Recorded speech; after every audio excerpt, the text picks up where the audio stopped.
오늘도 구원의 방식, 복음의 방식에 대해서 말씀을 드리려고 합니다.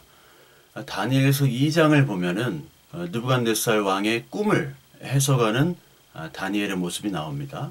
거기서 머리부터 발끝까지 금, 은, 놋, 철, 흙으로 표현이 되죠. 그것들이 바벨론, 페르시아, 그리고 알렉산더 제국, 그리고 로마의 제국을 나타내는 것으로 이야기를 합니다.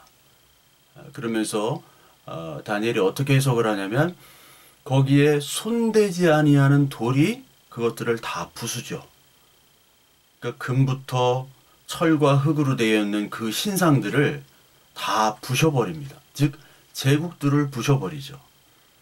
그 예전에는 그 뜨인 돌이라고 했는데 손대지 아니한 돌이라고 분명히 나옵니다.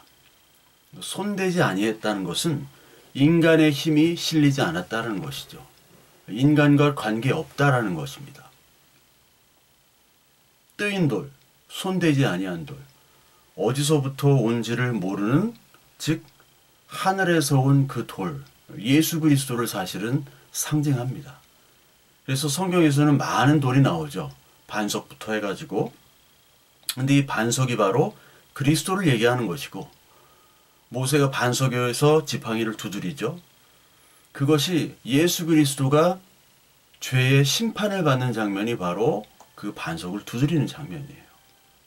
캐톨릭에서는 그 반석, 베드로란 뜻으로 해서 그 반석 위에 교회를 짓는다 해서 베드로 성당을 만들었지만 그 반석은 사실은 예수 그리스도를 나타낸다. 여러분들 다 아실 겁니다. 여기 마태복음 7장에도 나오는 것이고요. 그래서 이 손, 하나님이 주신 그 돌, 인간의 손에 되지 않은 그 돌이 그 제국들을 다 부셔버리는 겁니다.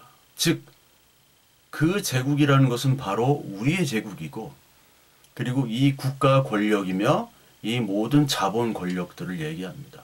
즉, 인간이 만들어 놓은 모든 문명을 사실은 제국이라고 표현하고 그 제국들이 부서져야 된다는 거예요. 그래서 구약 성경에는 많은 제국들이 있지만 그 제국들이 다 하나하나씩 하나님의 심판을 받습니다.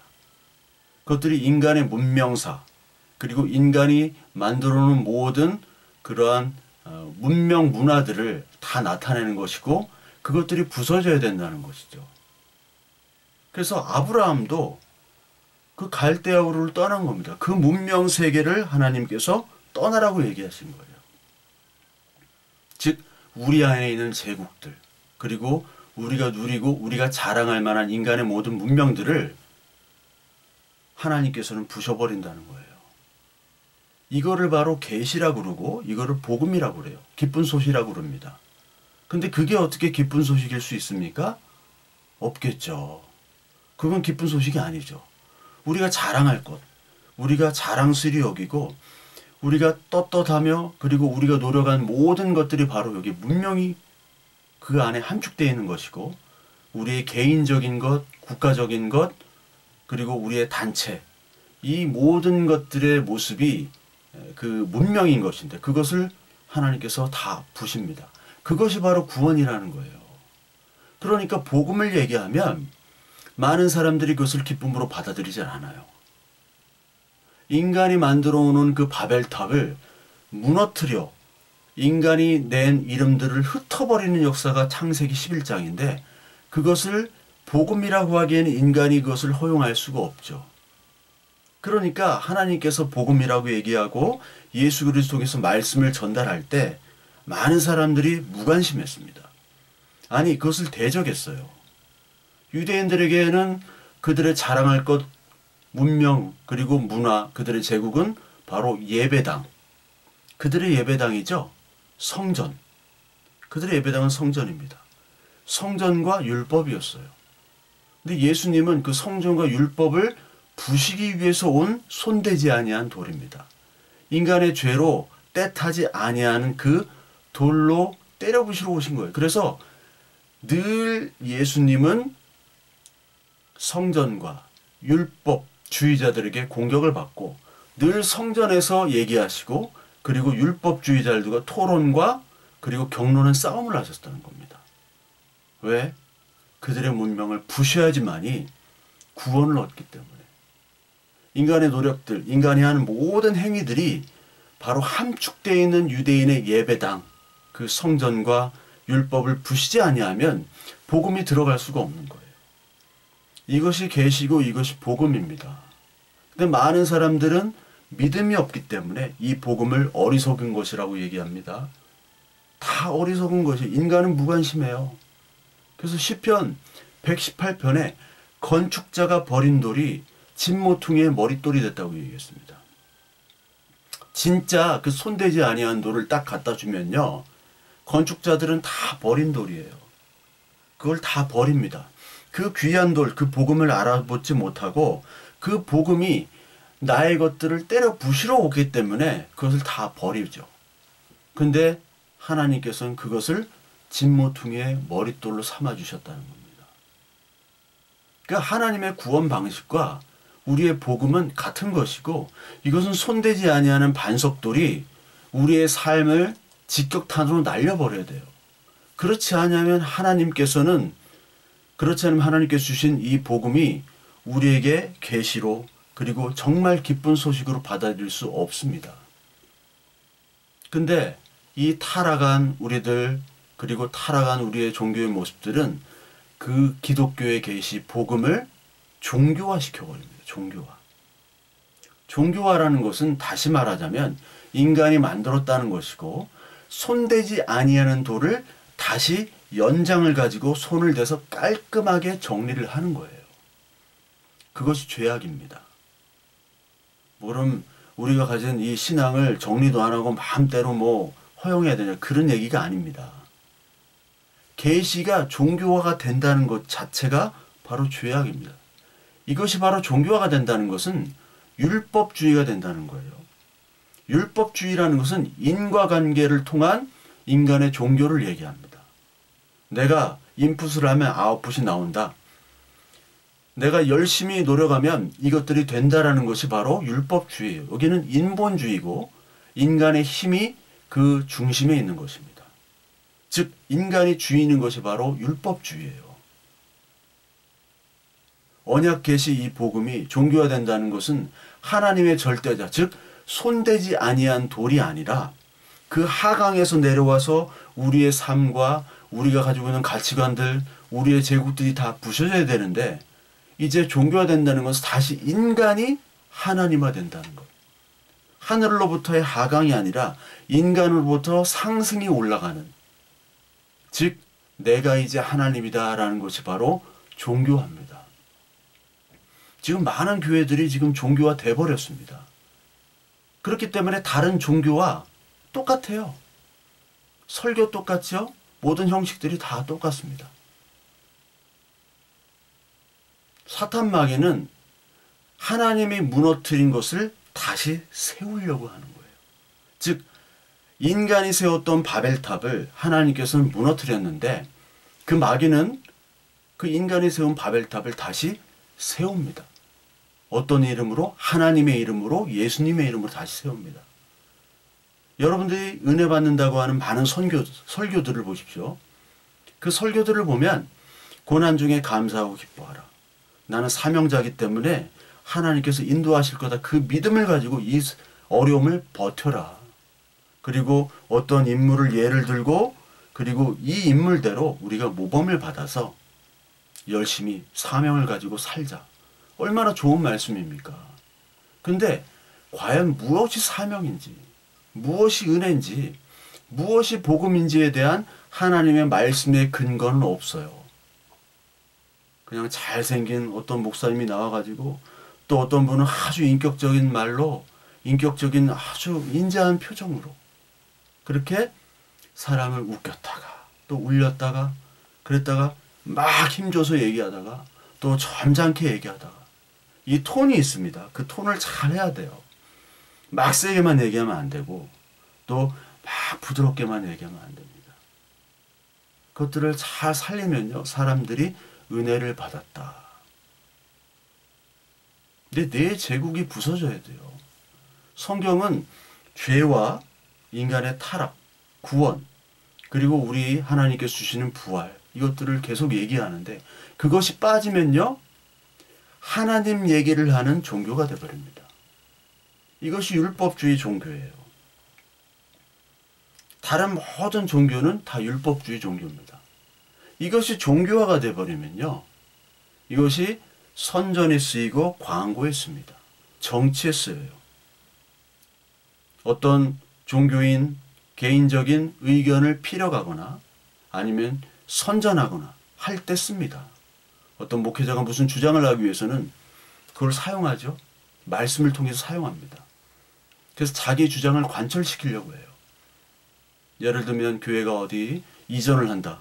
그럼 아브라함이 본토 친척 아비의 집을 떠나야 된다. 여기 떠나야 돼. 본토 친척 아비의 집, 그 바벨론을 떠나는 것과 이 예배당을 떠나는 것과는 전혀 관계가 없지만 그걸 인용한다는 거예요.